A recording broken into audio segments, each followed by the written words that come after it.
ESPN Cricinfo match day Hindi में आपका स्वागत है। बात होने जा रही है मुंबई और बेंगलोर के बीच खेले जाने वाले मुकाबले की 31वां मैच IPL 2019 का वानखेड़े स्टेडियम में खेला जाएगा। और सैटरडे को एक टीम खुश थी, एक टीम नाखुश थी, लेकिन बेंगलोर, शौक होंगे आप, खुश थी क्योंकि जीत गए थे मोहाली में। शायद एक नई बेंगलोर को हमें अब देखने का मौका मिलेगा। और जब तक ये मैच शुरू हो जाएगा मुरली कार्तिक, सबको पता होगा कि वर्ल्ड कप आखिर कौन जाने वाला है। सही बात है, ये बड़ी सी बात है। शायद विराट कोहली के से थोड़ा सा दबाव उठा होगा एक जीत के बाद। और आप तो उनके लकी मैस्कॉट है। आप ग्राउंड पे नहीं रहेंगे, लेकिन मुंबई में तो रहेंगे, तो इर्द गिर्द तो रहेंगे। क्या हम एक नई बेंगलोर को देखने का मौका मिल सकता है अभी? देखिए, होना चाहिए, क्योंकि इतनी अच्छी टीम है, इतने अच्छे प्लेयर्स हैं, कहीं रह जाते हैं। और कभी कभी होता है, क्योंकि एक साल जब हम KKR में थे, जब साउथ अफ्रीका में थे, ऐसे ऐसे मैच हार रहे थे जो जीत सकते थे जी। अब अगर आप कोई उंगली लगाना चाहें कि कहाँ पे, पर वो पता नहीं चलता। ऐसे होता है, सब टीमों के साथ होता है।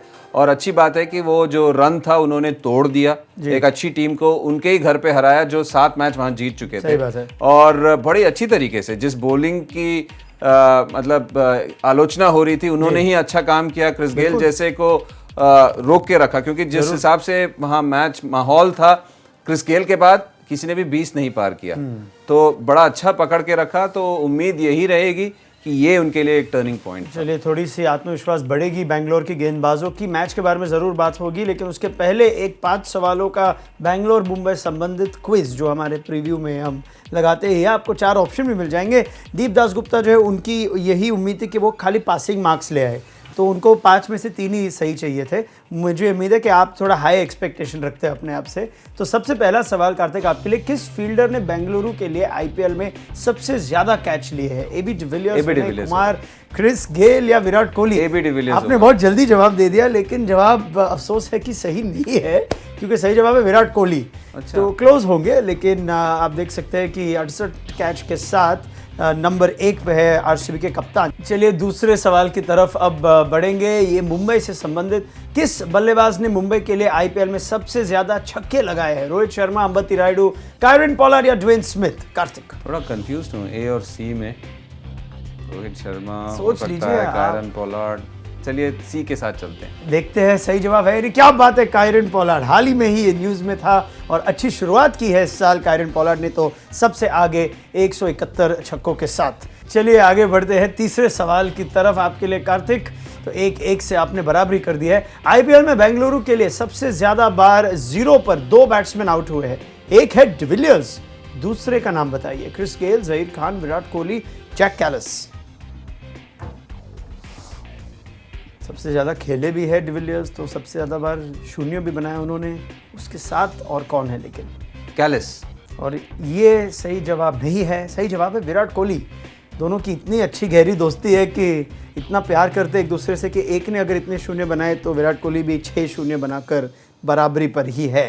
चौथा सवाल मुरली कार्तिक के लिए, इनमें से किस गेंदबाज ने मुंबई और बेंगलुरु में से सिर्फ एक टीम की तरफ से IPL में खेला है? युजवेंद्र चहल, विनय कुमार, प्रवीण कुमार या प्रज्ञान ओझा?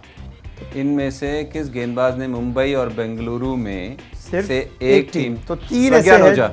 जी बिल्कुल सही जवाब, समझाने की जरूरत भी नहीं पड़ी। प्रज्ञान ओझा, जो केवल मुंबई के लिए खेले, IPL में बेंगलोर की तरफ से कभी नहीं खेले। और आखिरी सवाल आपके लिए, इनमें से बेंगलुरु के किस गेंदबाज ने रोहित शर्मा को IPL में सबसे ज्यादा बार आउट किया है? टिम साउदी, उमेश यादव, युजवेंद्र चहल या वॉशिंगटन सुंदर? पिछले साल भी उमेश यादव आउट किया था। बिल्कुल सही जवाब। तो आपको अच्छे नंबर आ गए, आप पास हो गए। तो उमेश यादव ने 4 बार आउट किया है रोहित शर्मा को। चलिए, अब मैच की ही बात थोड़ी सी हो जाए। ये जो रिवर्स फिक्सचर था, इसने खलबली मचा दी थी IPL में, जब एक करीबी मामले में मुंबई ने RCB को बेंगलोर में ही हराया था। तो थोड़ी से आप कह सकते हैं, बदला तो गलत शब्द होगा क्रिकेट में, लेकिन फिर भी थोड़ा एक पॉइंट टू प्रूव होगा। चाहेंगे अभी कि एक और जीत दर्ज कर दे बेंगलोर, ताकि एक अच्छा सा एक फीलिंग हो जाए कैंप में। मोर देन राइवलरी या बदला, अब उनकी हालत ये है कि जिस स्थिति में है, यहाँ से मैच जीतना ही है। कोई भी आए, आप अमेरिका को ले जाएं, अफ्रीका को ले आए, RCB को उनको हराना ही पड़ेगा। तो उस स्थिति में है। और अच्छी बात यह है कि विराट कोहली को भी वो ग्राउंड पसंद है और AB डिविलियर्स का भी वो पसंदीदा ग्राउंड है। तो एक अच्छे टाइम में वो मैच जीते हैं, जब वो वानखेड़े की ओर उन्होंने प्रस्थान किया है। और अगर हेड टू हेड की बात करें तो इस मुकाबले में आपको पता चलेगा कि मुंबई का जो पल्ला है वो काफ़ी भारी होगा। ओवरऑल अगर हम बात करें तो 24 मैच में मुंबई जीती है 15 बार और 9 बार केवल बेंगलोर जीते। इस सीज़न में भी मुंबई बेंगलोर को हरा चुकी है। और अगर पिछले 5 मुकाबले की बात करें मुंबई और बेंगलुरु के बीच तो आपको याद तो होगा कि जो अब चिन्नस्वामी में खेला गया तो करीबी मामला था, 6 रन से जीत गई थी मुंबई इंडियंस। वही दूसरी तरफ अगर हाल ही में देखा जाए पिछले साल हार्दिक पांड्या ने अच्छी पारी खेली थी बेंगलोर में, लेकिन फिर भी बेंगलोर जीती थी और मुंबई में काफ़ी मुश्किल टीम है किसी भी टीम के लिए। लेकिन राजस्थान ने जो हराया है तो शायद बेंगलोर भी उन्हें कम से कम एक कड़ी चुनौती तो ज़रूर देगी। थोड़ी सी अगर आप प्लेइंग 11s की बात करते हैं तो क्या कोई परिवर्तन लाना चाहेंगे शायद मुंबई की टीम में? मुंबई की टीम में तो आएगा, जोसेफ मुंबई की टीम में तो होना पड़ेगा क्योंकि अलजारी जोसेफ जिस हिसाब से गिरे, ठीक है उन्होंने 6 विकेट लिए, 12 रन दिए, रन भी बनाया, इसलिए उनको उस टाइम बाहर कर नहीं सकते थे। अभी जो ये चोटिल हुए हैं तो मुझे लगता है लासिथ मलिंगा को वापस आना ही पड़ेगा। और अगर आरसीबी की बात करें मुझे नहीं लगता कोई बदलाव करना चाहिए क्योंकि आप चाहते हैं कि जिस टीम ने अच्छा किया उसको वो कॉन्फिडेंस मिले। सबने अच्छी क्या कहते हैं योगदान काफी तरीके से दिया है।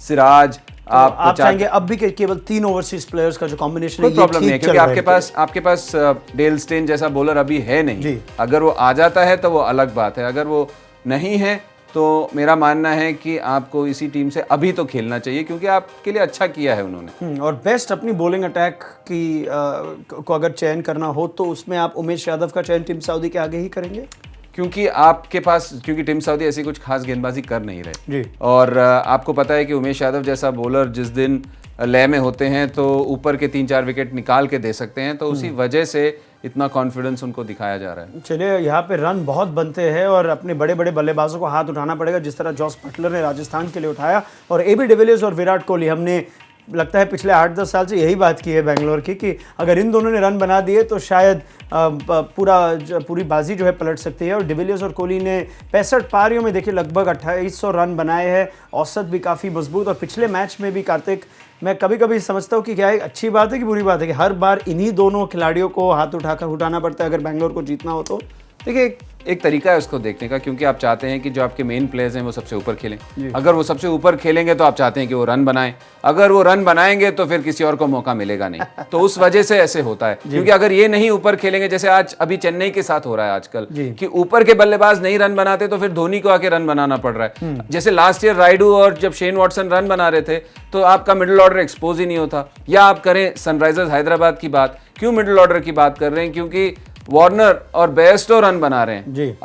अगर किसी को मौका नहीं देंगे तो कौन रन बनाएगा? तो वैसा हो जाता है। जी हाँ, पार्थिव पटेल का भी थोड़ा बहुत योगदान रहा है, पर जब आप इतने बड़े दिग्गज बल्लेबाजों की बात करते हैं, अगर वो टॉप 3 या टॉप 4 में खेलें तो उम्मीद यही करनी पड़ेगी कि वो तो रन बनाएंगे ही बनाएंगे। तो एबी डिविलियर्स के काफ़ी मीठी यादें भी है वानखेड़े स्टेडियम की, साउथ अफ्रीका के लिए भी, आईपीएल में भी मुंबई इंडियंस के खिलाफ कुछ खट्टी मीठी यादें एबी डिविलियर्स की, क्योंकि एक तरफ जहां कृणाल पांड्या की गेंदबाजी के सामने पता नहीं किस कारण वो चूक जाते हैं, वही हार्दिक पांड्या को खेलने में उन्हें बड़ा मजा आता है। तो ये एक बहुत ही दिलचस्प कुछ आंकड़े हमें देखने को मिली है।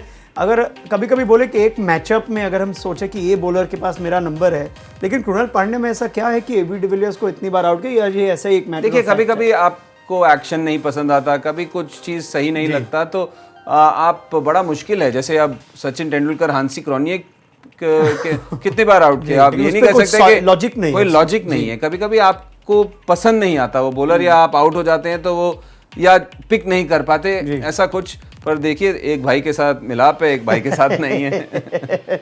और आखिरकार अगर मुंबई की बात करें, स्ट्रॉन्ग टीम लगती है हमेशा, फिर भी घर का जो फॉर्म है वो थोड़ा पैची है, इंडिफरेंट है, एक आध मैच हारती भी है, जीतती भी है। पिछले मैच को देख के क्या लगता है मुंबई को क्या इश्यूज जो है जल्दी से सॉल्व करनी पड़ेगी? देखिए मुझे अभी भी लगता है उनका जो बॉलिंग है ना, मुझे थोड़ा वीक लगता है, क्योंकि डेथ बॉलिंग या उन्होंने मिचेल मैक्लेनेगन की जगह किसी को खिलाया है, बेरेंडॉफ को खिलाया, हाँ बेरेंडॉफ को खिलाया है, अभी मालिंगा की जगह अलजारी को खिलाया जब वो गए थे। अलजारी ने एक मैच में तो बहुत ब्रिलियंट परफॉर्मेंस किया, पर क्या उसको बार बार दोहरा सकते हैं? मालिंगा जब वापस आएंगे तो काफ़ी धार आ जाती है। और सबसे बड़ी बात मैं हमेशा ये कहता हूँ, खासकर T20 क्रिकेट में हार्दिक पांड्या के पास गति है, उनके पास सारे स्किल्स हैं, पर उसको कैसे यूज़ करते हैं, क्योंकि एक ऐसा दिन होता है जहाँ कमाल की गेंदबाजी करते हैं, कुछ ऐसी गेंदबाजी करते हैं कि ऑपोजिशन के हाथ में चली जाती है, तो फिर वो बड़ा कंसिस्टेंट होना पड़ेगा। जितनी वो कंसिस्टेंटली हिट करते हैं उतनी कंसिस्टेंटली अगर वो बॉलिंग भी करें तो उनके जैसा कोई ऑलराउंडर ही नहीं। चलिए देखते हैं अगर मुंबई के सारे हथियार एक साथ कर पाते हैं कि नहीं काम बैंगलोर के खिलाफ। प्रेडिक्शन की अगर बात करें तो क्या लगता है आपको, बैंगलोर या मुंबई? मुझे लगता है मुंबई की तरफ ही जाएगा, क्योंकि पता नहीं एक है वहाँ मुंबई में जैसे ही वो खेलते हैं आरसीबी के खिलाफ, ओवरऑल उन्होंने हमेशा अच्छा ही किया है। टॉस का बड़ा प्रभाव हो सकता है मैच में, या फिर आप मुंबई को कहेंगे कि मुंबई भले नहीं, प्रभाव तो पड़ता है, क्योंकि बाद में चेसिंग टीम को काफी फर्क पड़ता है। चलिए देखते हैं, कार्तिक के साथ ही बात होगी इस मैच के बाद। बहुत बहुत धन्यवाद मुरली कार्तिक हमारे साथ जुड़ने के लिए। एक वो वर्ल्ड कप का फैक्टर भी याद जरूर रखिए कि इस मैच के टाइम जो कप्तान और वाइस कैप्टन जो रहेंगे दोनों साथ में ही होंगे इस मैच में। वर्ल्ड कप की घोषणा भी हो जाएगी स्क्वाड की, तो काफी दिलचस्प मुकाबला होगा। और उसके बाद मुरली कार्तिक के विचार सुनेंगे हम ESPN cricket info match day Hindi पर।